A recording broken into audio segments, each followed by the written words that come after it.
Here are the stories shaping the world this morning and why they matter. In Venezuela, rescue crews are searching through collapsed buildings after two powerful earthquakes struck the country's northwest shortly after 6 p.m. local time Wednesday, leaving at least 164 people dead and close to 1,000 injured, according to officials. The reported magnitudes were above 7, with accounts putting the two quakes at 7.2 and 7.5. Their epicenters were roughly 160 to 170 kilometers west of Caracas, close enough for the capital to suffer serious damage. The U.S. Geological Survey classified the shaking near the epicenters as violent, and about 20 aftershocks have been reported. In Caracas, buildings were toppled and people were trapped under rubble. The main international airport was reported closed, adding another complication for emergency response and for families trying to reach loved ones. Venezuela's interim president has declared a state of emergency, giving authorities broader powers to coordinate rescue, shelter, medical care, and cleanup. The immediate priority is still finding survivors. After that comes a much longer recovery, treating injuries, restoring utilities, reopening transport links, and assessing whether homes, schools, hospitals, and workplaces are safe. For ordinary Venezuelans already dealing with years of economic strain, the disaster adds another layer of hardship. Families who lost relatives now face funeral costs and trauma. Workers may be unable to return to jobs if offices, shops, markets, or roads are damaged. Children may be displaced from schools. The scale of the damage also raises questions about building safety, urban planning, and disaster preparedness in a region known to face seismic risk. But in the first hours after a disaster, the work is practical and human. Neighbors pulling neighbors from debris, medical teams treating crush injuries, and local authorities trying to keep emergency routes open. International support may become important if hospitals and search teams are overwhelmed. For now, officials say the rescue and cleanup operations are underway, with the death toll still a measure of both the force of the quakes and the vulnerability of the communities hit hardest. Diplomatic efforts between the United States and Iran are moving forward, but they remain under strain after the two sides signed a memorandum of understanding setting a 60-day period for talks toward a final settlement.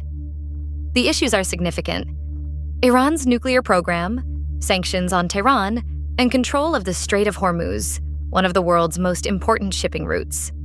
President Donald Trump said he would not accept fees on shipping through the strait. He said Iran had informed the United States there would be no tolls and no insurance costs during the talks, and warned that negotiations would end if that proved untrue. Iran has agreed to arrange toll-free passage through the Strait of Hormuz during the discussion period, while also suggesting that future control could be discussed with Oman. Pakistan is mediating the talks, and working-level discussions could resume next Tuesday. The diplomatic track is being matched by pressure at home and abroad. Secretary of State Marco Rubio visited Bahrain and told Gulf allies that Washington would protect their interests. At the same time, Trump has asked Congress for nearly $70 billion in supplementary funding for the Iran war. Congress also passed a symbolic resolution calling for Trump to end U.S. hostilities with Iran unless lawmakers authorize military action. Senator Bill Cassidy has questioned the administration over a deal that gives Iran financial incentives. For families and workers far from the negotiating table, the Strait of Hormuz is not an abstract issue. Disruption there can affect fuel prices, shipping costs, insurance rates, and the price of goods that move through global supply chains. Gulf states are watching closely because their ports, energy exports, and labor markets depend on stability. American service members and their families are also directly affected by any decision that prolongs hostilities or expands military commitments. The constructive sign is that talks are still alive, with a timeline and mediators in place. But the path to a final agreement remains narrow. The United States wants limits and assurances on Iran's nuclear program and shipping behavior. Iran wants sanctions relief and recognition of its regional interests. The role of Congress matters because decisions about war, funding, and authorization affect democratic accountability. A durable settlement would have to reduce tensions not just on paper, but in ways that keep shipping open, lower risks for civilians, and prevent another spiral of conflict. India is feeling the economic fallout from the Middle East conflict, with higher crude oil prices, a weaker rupee, disrupted LPG imports, and export losses now reaching households, small businesses, farmers, and migrant workers. The pressure begins with energy. India imports a large share of its fuel needs, so rising crude oil prices put strain on foreign currency reserves and make the rupee more vulnerable. Prime Minister Narendra Modi has called on people to stop buying gold to conserve foreign currency reserves, and India has raised the gold import tariff from 6% to 15%. A New Delhi jewelry shop owner described the tariff increase as a major setback for the industry. Gold is not only a luxury purchase in India, it is tied to weddings, savings, family security, and small retail jobs. Higher tariffs can reduce demand at jewelry shops, hurting sales workers, artisans, and families who depend on seasonal wedding purchases. The policy may help conserve foreign exchange, but it also puts pressure on a sector that employs many small traders and craftspeople. The bigger shock is being felt in manufacturing.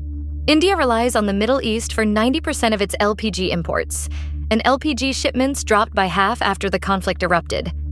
Surat, one of the world's major textile production hubs, employs more than 2 million people. Half of its factories have halted operations, leaving about 800,000 day laborers unemployed. One factory operator said production stopped because LPG supply was unavailable. That means the effect is not just measured in export data. It is measured in missed wages, unpaid rent, delayed school fees, and families cutting back on food and medicine. Day laborers are especially exposed because they often have little savings and limited access to formal protections. An industry figure said recovery could take 6 to 12 months, even if the conflict stopped immediately, because restarting supply chains, rebuilding orders, and rehiring workers all take time. Farmers are also taking losses. About 60% of India's mangoes had been shipped to the Middle East, but airport closures disrupted the peak harvest season. With export routes blocked, mangoes flooded India's domestic market and sold for much less. For consumers, lower prices may offer a short-term benefit. For growers, it can mean a year's income reduced in a matter of days.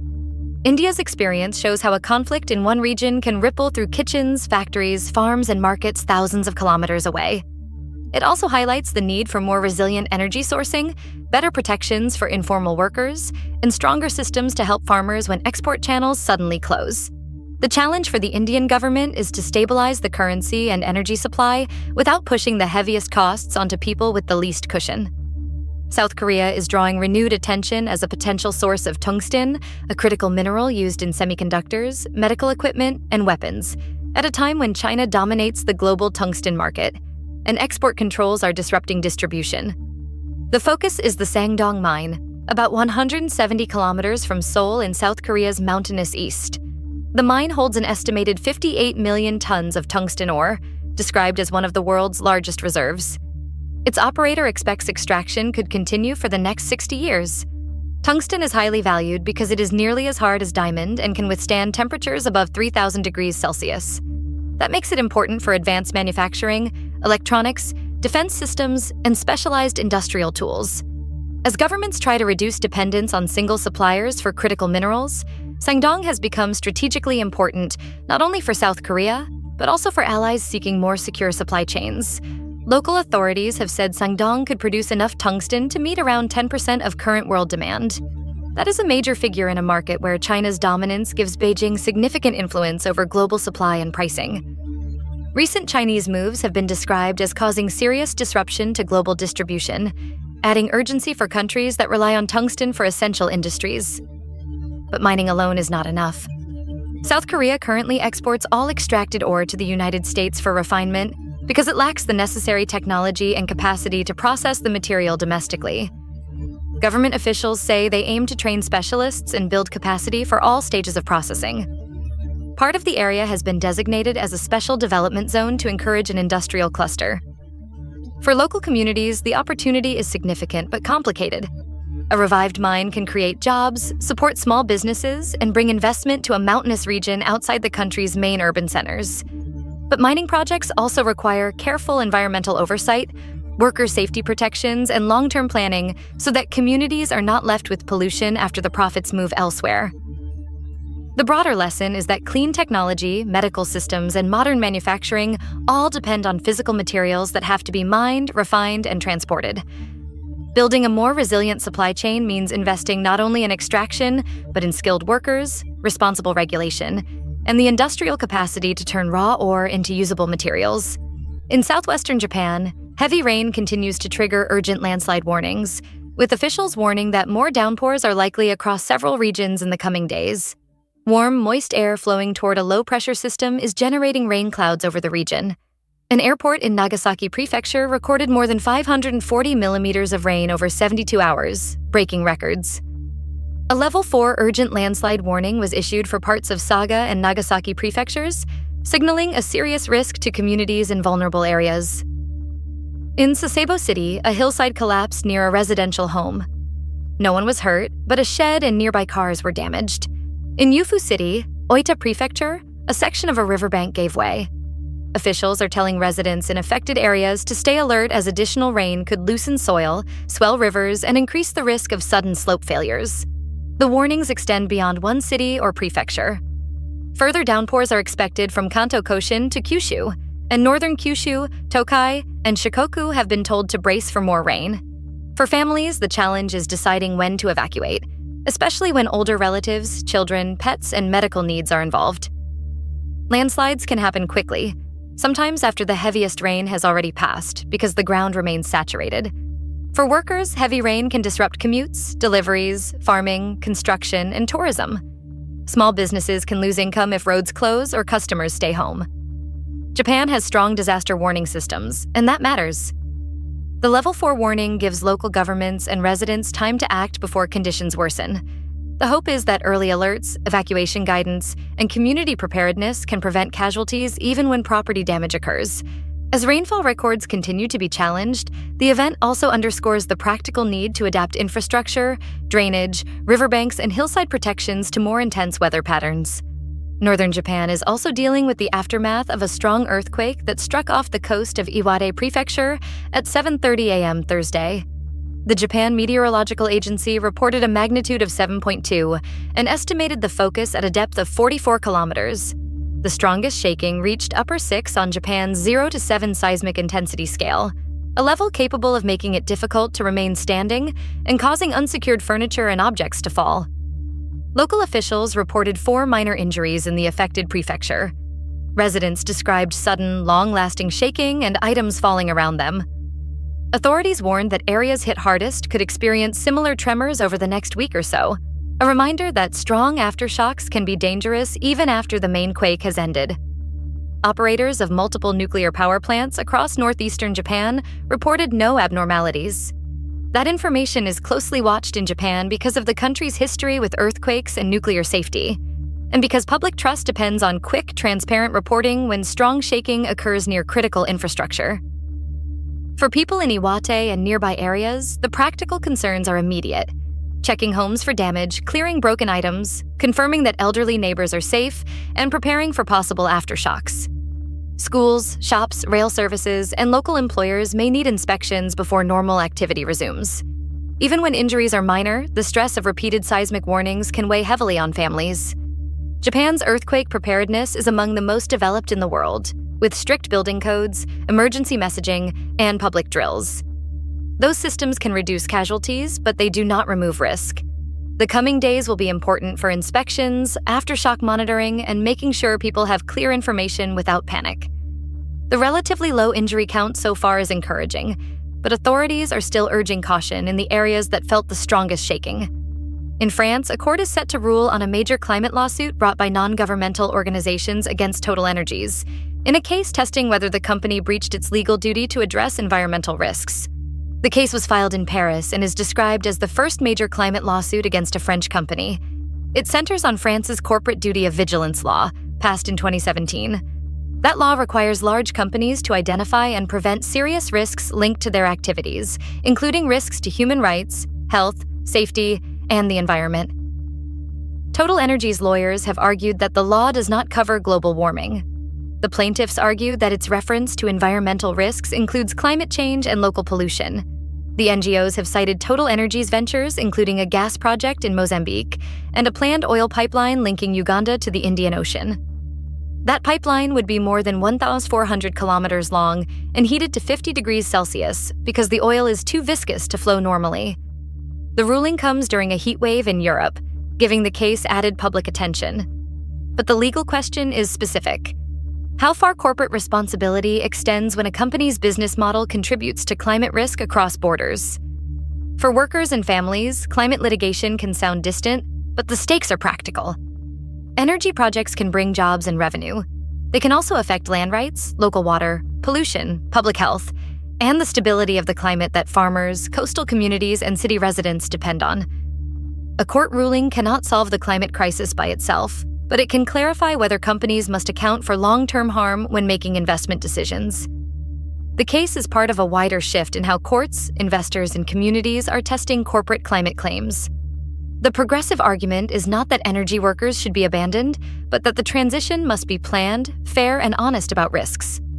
If companies are required to take environmental risks seriously, governments will also need to support workers with retraining, regional investment, and credible alternatives. The ruling could help define how France balances corporate freedom, environmental protection, and public accountability.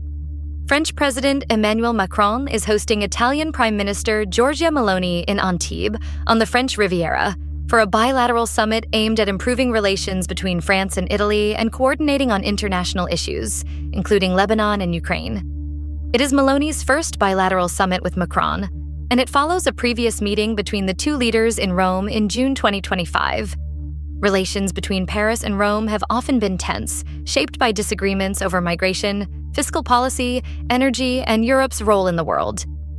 This meeting is being framed as an effort to smooth those ties and find areas where cooperation is possible. Lebanon is one key issue. Both leaders support a successor mission to UNIFIL, the United Nations peacekeeping force in Lebanon, whose mandate expires at the end of the year. Stability in Lebanon matters not only to the region but also to Europe, because conflict there can drive displacement, disrupt aid, and increase pressure on neighboring countries already carrying heavy humanitarian burdens. Ukraine is another point of discussion, but the two leaders are not fully aligned. Macron supports a fast-track route for Ukraine's European Union membership and troop deployment after a ceasefire. Meloni is not yet on board with those proposals, according to the report. That difference reflects a broader European debate over how to support Ukraine while managing security risks, public budgets, and the long-term future of the European Union. For ordinary Europeans, these diplomatic choices connect to daily life. Support for Ukraine affects defense spending, energy planning, inflation, and the future shape of the EU. Policy toward Lebanon and the Mediterranean affects migration, humanitarian aid, and regional stability.